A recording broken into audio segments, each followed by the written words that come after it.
everyone, it's Shannon. Welcome back to my channel. If you're new, I hope you'll hit that subscribe button because you'll find new DIYs, tutorials, and new inspiration here every single Monday, Wednesday, and Friday. And thank you so very much to Audible for sponsoring today's video. My New Year's resolution for 2020 was to learn more so that I could share more. And recently I went to the Creativation conference, and that was a great way for me to learn so I could bring more back to you to learn as well. So no matter what your New Year's resolution is, Audible has you covered. They actually have all kinds of books to motivate you and inspire you, whether you want to become physically fit, financially fit, or you want to become a better leader or person or parent. You can start listening today with a 30-day free Audible trial. You can choose one free audiobook as well as 2 Audible originals. And those are completely free. All you have to do is go to audible.com/TheDailyDIYer or text TheDailyDIYer to 500-500. Now, while I was on my trip to the Creativation conference, I actually listened in on the Capital Gains audiobook, which is by Chip Gaines, and it was full of amazing stories and very, very motivational to me. So I highly recommend that audiobook. You can get started today with your 30-day free trial. All you have to do is go to audible.com/TheDailyDIYer, or you can text the Daily DIYer to 500-500. And now I'm super excited about today's tutorial. I'm going to be using supplies from Walmart, and we're going to be creating a palette style sign using some of those techniques I learned at Creativation conference. So let's go ahead and get started. All right, so let me show you supplies that I have for this project. I learned this technique at Creativation. I will throw that video up in the iCards if you want to go watch it. I kind of show you what we learned in class there. So I'm going to integrate what we learned into this palette sign that I grabbed from Walmart. So this makes it so much more simple. It's already put together. It's really, really inexpensive. And then the other supplies that I have is I have my hair dryer. This makes the drying process go a lot faster, so I suggest this if you have one handy. I also have a stencil, which I got from the Creativation conference. I have some embellishments. I have some greenery as well as some ribbon. I have Waverly chalk paint that I get from Walmart in the color elephant and white. I have foam paintbrushes, one for each one of those. I also grabbed these from Walmart. They were under $1. They are a set of 4 white tea lights. I have some scissors, my scrapers that I got from the conference as well. I will throw these in my Amazon favorite store. I don't know how I lived without these. These are under $7, so check the description box below. I'll have my Amazon favorite store where you can find these. You get 4 of these in the set.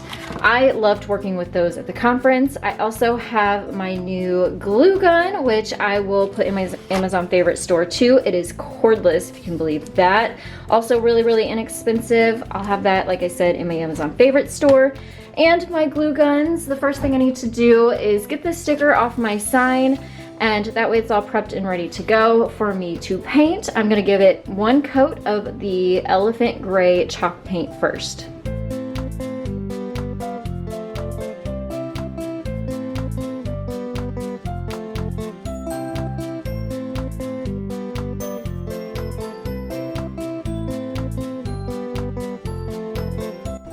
Alright, so I wanted to show you that I used my hair dryer to make sure this was completely dry now. And I also wanted to mention you want to make sure you get all of your edges. You want to make sure you get down in those cracks and grooves.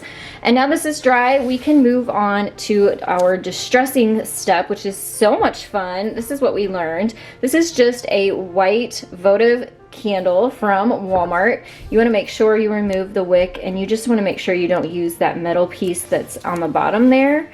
Because you don't want to scrape your sign with it. You can also use a tea light, use what you have. These are really inexpensive, and I know I can get several uses out of one, so that's why I went ahead and grabbed the votive. This has a little bit more room to hold on to as well. So I'm just going to take this and rub this all along the entire front surface of the palette sign.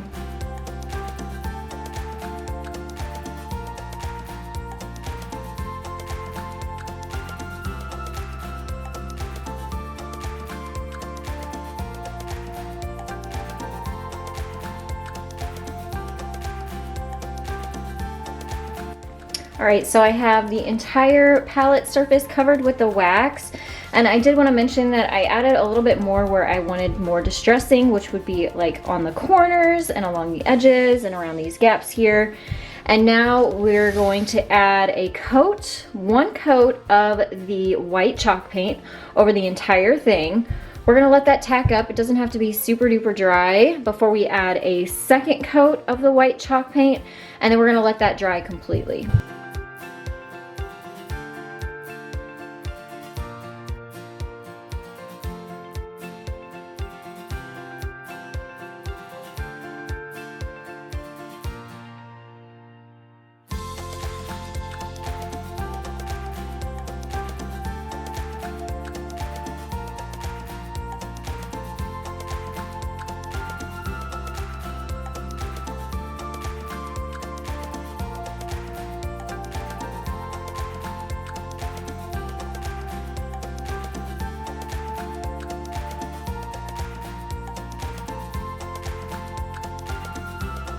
So now I have the whole thing dried. You could see with the first coat of white, you could still see quite a bit of the gray coming through. That's why we add the second coat of white, just so it has more of that white finish and it's not so distressed, because we want to do some of that part ourselves. So that's why I said I absolutely love these little scrapers that they gave us in the class.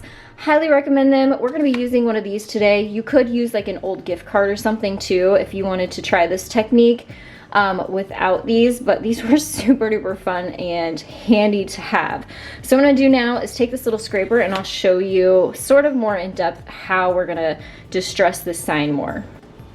So there are 4 different sizes of scrapers, so depending on your sign size, maybe you'd want a bigger one or a medium sized one. Since this is a smaller sign, I'm just using this smaller one of the set. And basically you just want to scrape the paint where you want it distressed. So you can distress it a lot and do a lot of scraping, or you can do just a little or hints of it here and there. Good places to distress are your edges. So you just take this little scraper, and basically that wax we added adds a barrier between your paints that we added, and it gives it some room that you can actually just scrape up the top layer of paint, whereas your gray paint that we added first still stays in place. You're not scraping all of the paint off. So I like to add distressing, of course, on the edges. And then I also like to do the corners really good, because that's kind of where natural chippiness would happen. But then you can also come in here and lay this flat and scrape in the middle and just kind of let it naturally do its own thing. You just really want this to look like it was naturally distressed. So I'm gonna go ahead and keep going with this distressing, and I'll come back and I'll show you what mine ends up looking like when I'm all done.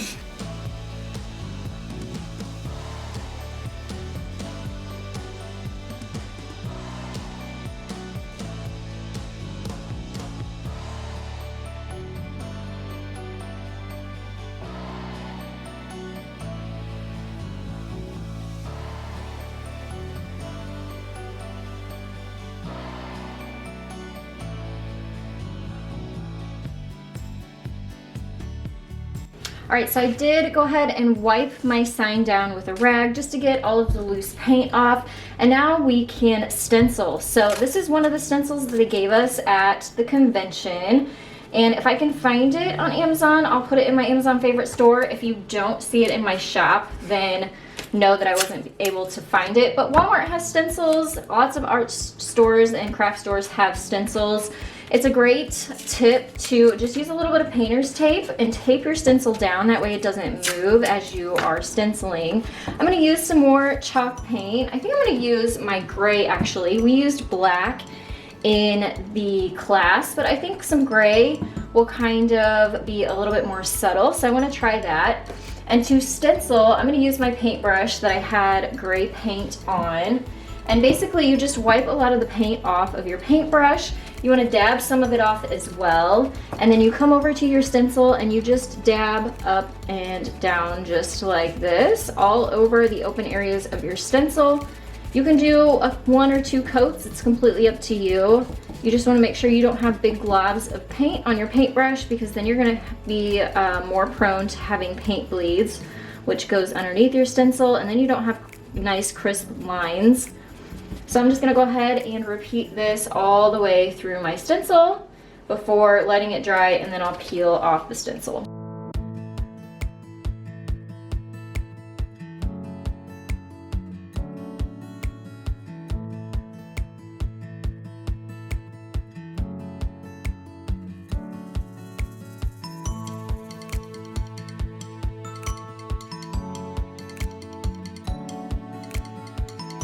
And now that my sign is all finished being painted and it's dried, I can start embellishing it. So this ribbon I got from Hobby Lobby. This is where your hot glue and glue gun is gonna come in handy. I have some Dollar Tree burlap I'm gonna throw on here. Some jute to help tie up my bow, and then the greenery I'll just kind of stick in with the bow just to give it some more color and life in that farmhousey look.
Thank you all so very much for joining me for this tutorial. I hope that it inspired you. Please take a second and give this video a thumbs up for me. And I'm sure you have lots and lots of ideas of how you can use this technique, whether it's on furniture or signs like I showed you today. Let me know down in the comments below, what are you going to use these techniques for in your home? I thank you again to Audible for sponsoring today's video. Make sure to check the link that I'll have down in the description for more information on your 30-day free trial. If you haven't yet, please click that subscribe button next to me. You'll find more great DIY tutorials in the link below that. And make sure to come find me on Facebook and on Instagram for more inspiration. Thanks so much again, and I'll see you next time.